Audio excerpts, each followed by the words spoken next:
Olá, tudo bem? No Conexão Legislativa de hoje, nós vamos falar sobre a Covid em Bragança Paulista, que é um município próximo aqui de São Paulo. E sobre esse assunto nós vamos conversar com a secretária municipal de saúde da cidade, a Marina de Oliveira. Seja muito bem-vinda, secretária.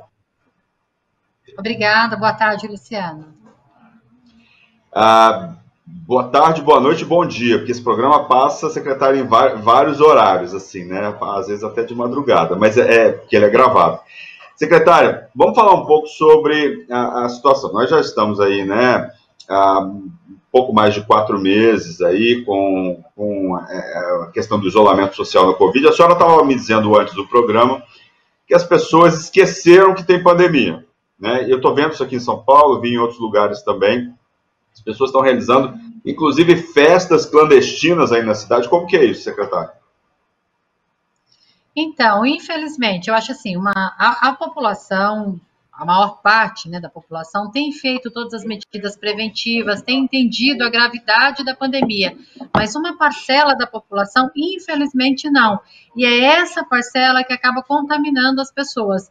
Eles não querem usar máscara, não mantêm o distanciamento social e, pior, alguns realizam festas clandestinas. E a festa clandestina é para enganar a quem? A mim, a fiscalização, ao poder público? Não, a eles mesmos. Porque quem realiza a festa está propenso a ser contaminado. E aí vem o desespero. Inclusive, nessas festas, às vezes participam pessoas que são do grupo de riscos, pessoas com 60 anos ou mais, pessoas com múltiplas comorbidades e que, se forem contaminadas, podem desenvolver a forma grave da doença e até virar óbito. É uma tristeza para a gente. Secretária, a gente sabe das complicações da Covid, são mais de 100 mil, mais de 105 mil pessoas mortas no país, né? É uma tragédia esse número de mortes. São mais de 3 milhões de pessoas contaminadas, é outra tragédia. Eu queria que a senhora relatasse um pouco como está a situação da Covid aí em Bragança Paulista, quantos casos confirmados, quantos óbitos. Hoje nós estamos com 2.611 casos confirmados. Destes, 97% estão recuperados ou em tratamento nos seus domicílios. O que temos de internado e mesmo de óbito representa um percentual bem baixo. Porém, temos 42 pessoas que vieram a óbito. É triste para a gente. Cada pessoa que a gente perde é uma tristeza para a nossa equipe, que dá uma impressão de que a gente não está conseguindo vencer a pandemia. Mas, na realidade, estamos, porque hoje, curados no município, pessoas que não têm mais nenhum sintoma destes que foram confirmados, 1.614 pessoas. A letalidade nossa é baixa. Nós estamos com a letalidade de 1,6, menor que a nossa região, que é a região de Campinas, menor que o estado de São Paulo, menor que o Brasil. Mas estamos evoluindo, ou seja, a doença está evoluindo no município.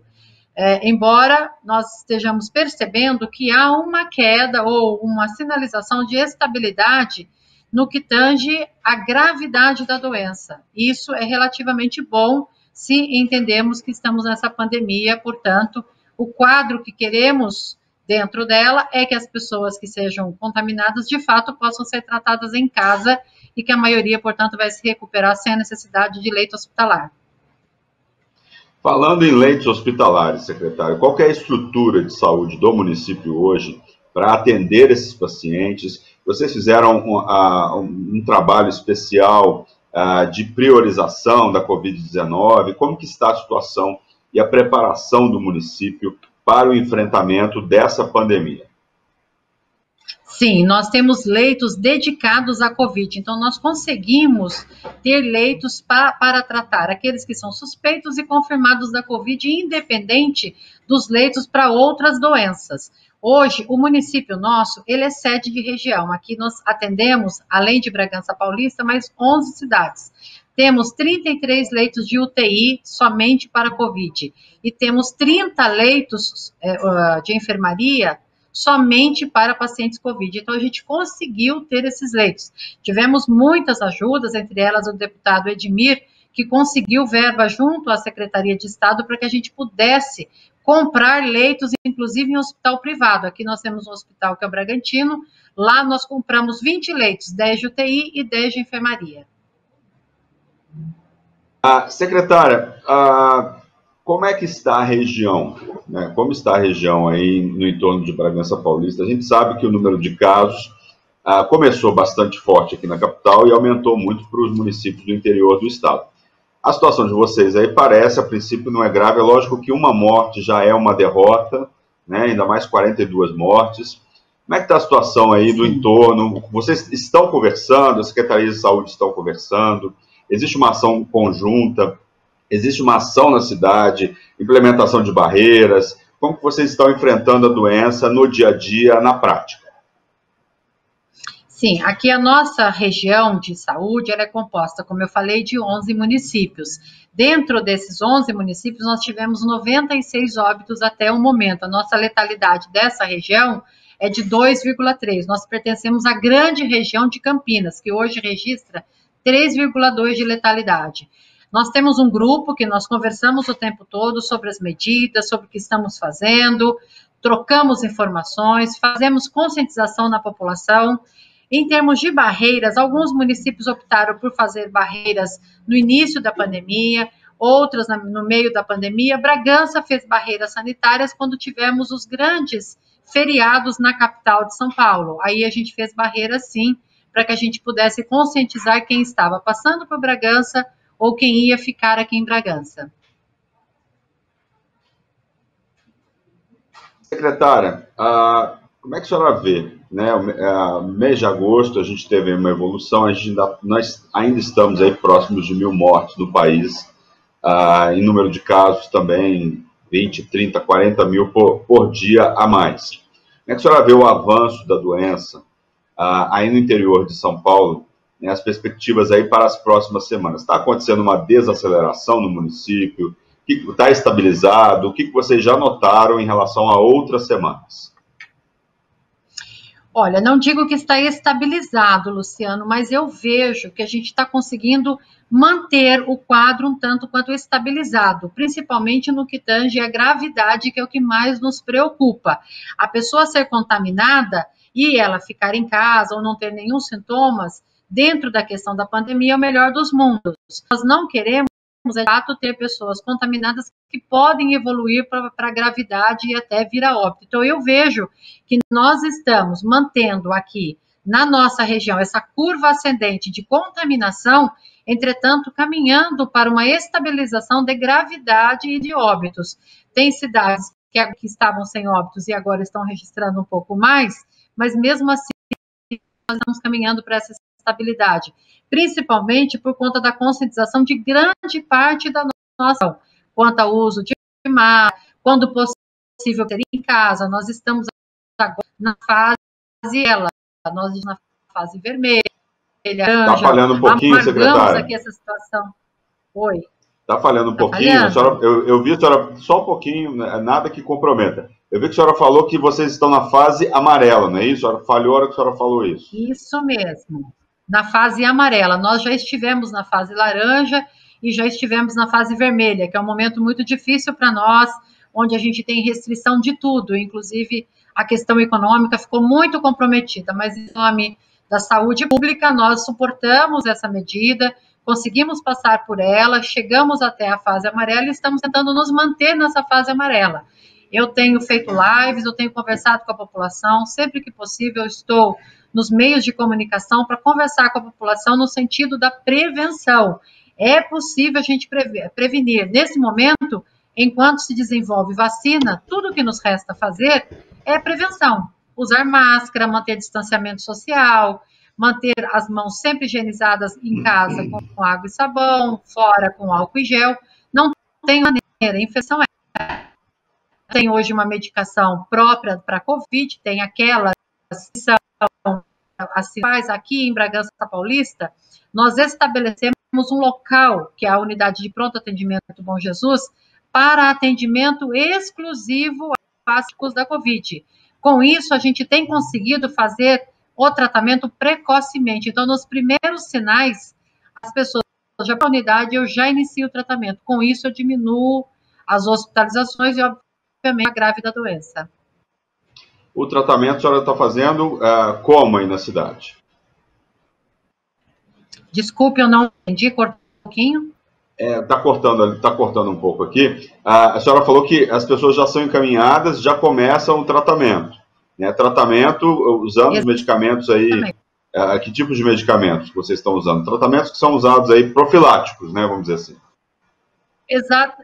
Não profiláticos, mas elas vão com sintomas. Não faz nenhum protocolo, não fez nenhum protocolo e não faz nenhuma distribuição de medicamento profilático, ou seja, para pessoas assintomáticas. A gente só trata a partir daqueles que têm sintomas, mesmo os leves, que está com alteração da pressão, alteração, por exemplo, com dor de garganta, está espirrando muito, tem que ter algum sintoma gripal para eu iniciar o tratamento que é a base de azitromicina, por exemplo. A gente não está aqui fazendo nenhum protocolo de profilaxia, não. Só tratamento a partir de sintomas.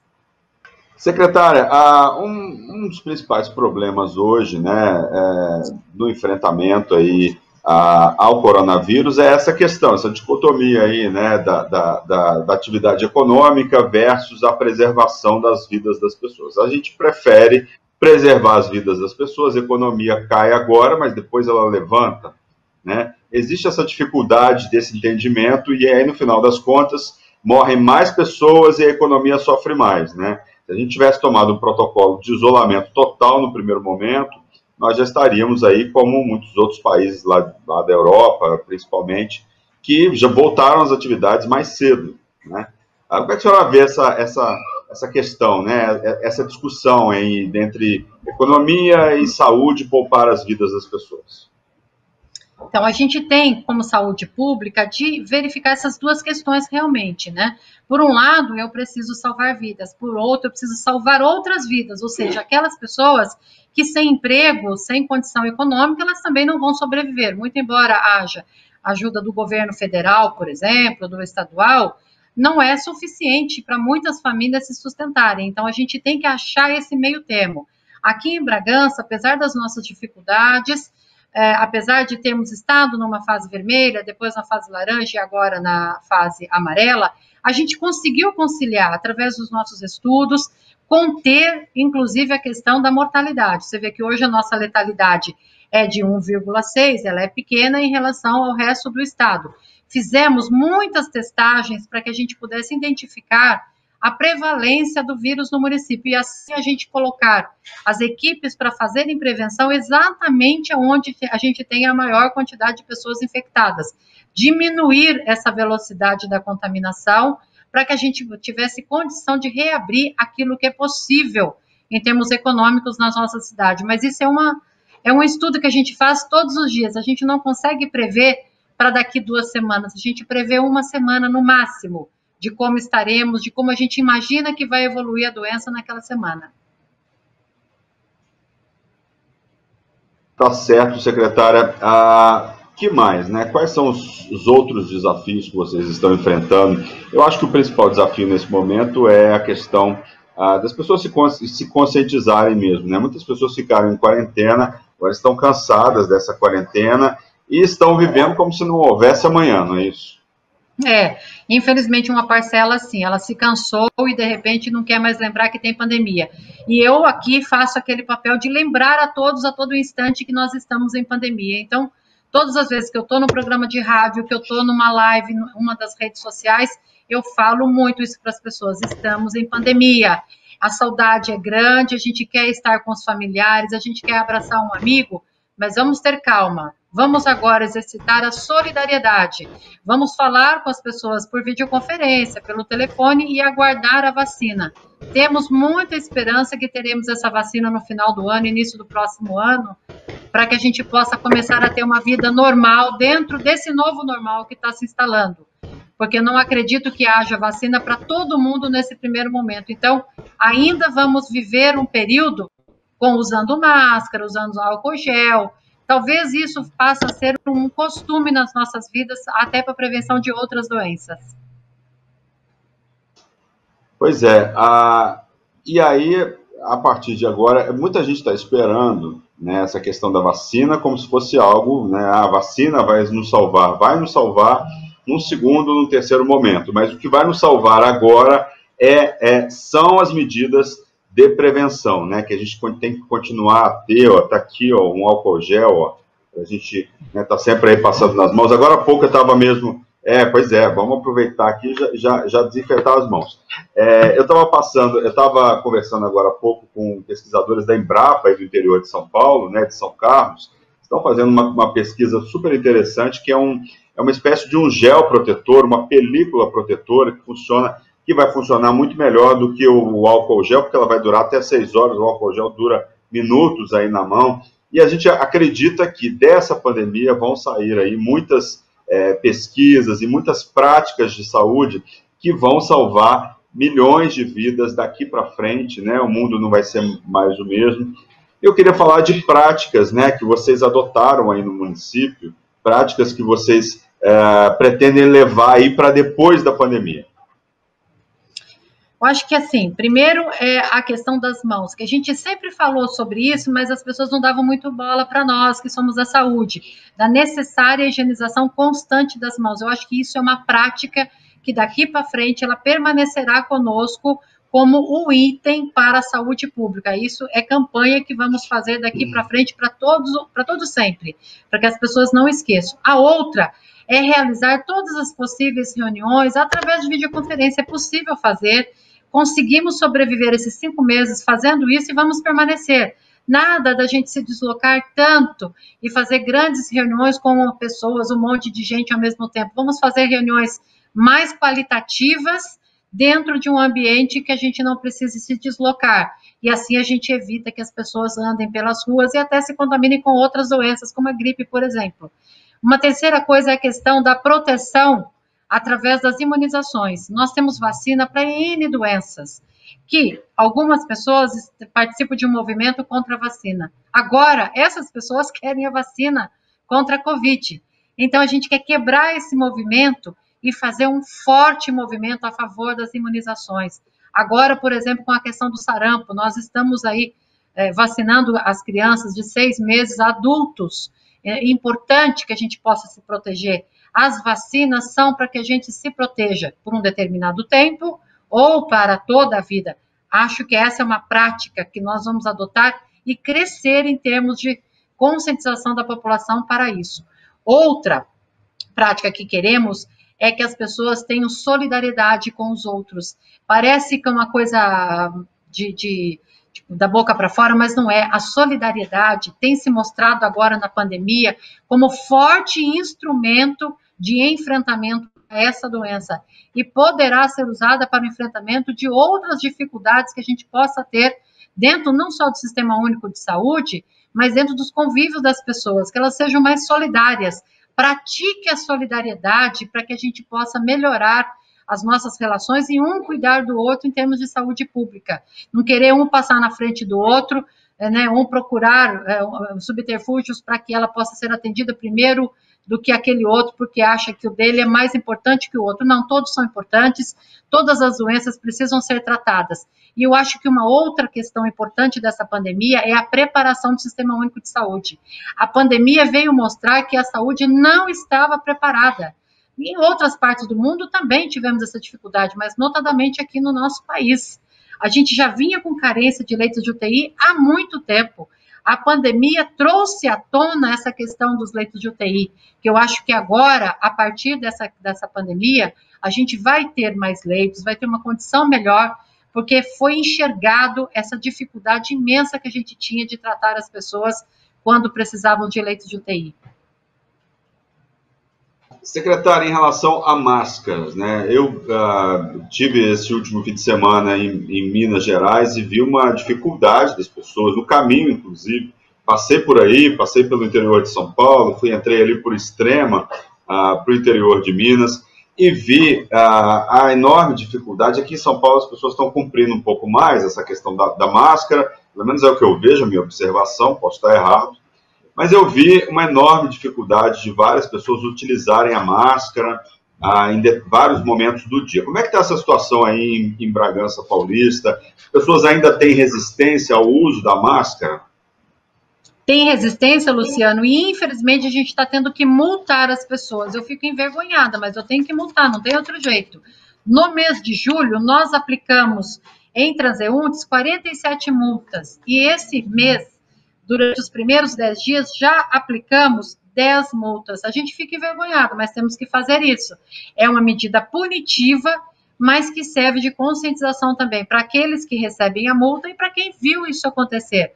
Imagine você ser abordado na rua, na frente de todas as pessoas, e ser multado por um fiscal junto com a polícia militar porque você não está se cuidando, você não está sendo coerente com a situação que estamos vivendo, que é fazer o uso da máscara como meio de prevenção para que você não seja contaminado e para que você não contamine outra pessoa. Então, uma das medidas para isso é a multa, infelizmente. De quanto que é a multa aí no município? Mais de R$ 500, que é estipulada justamente pelo Estado.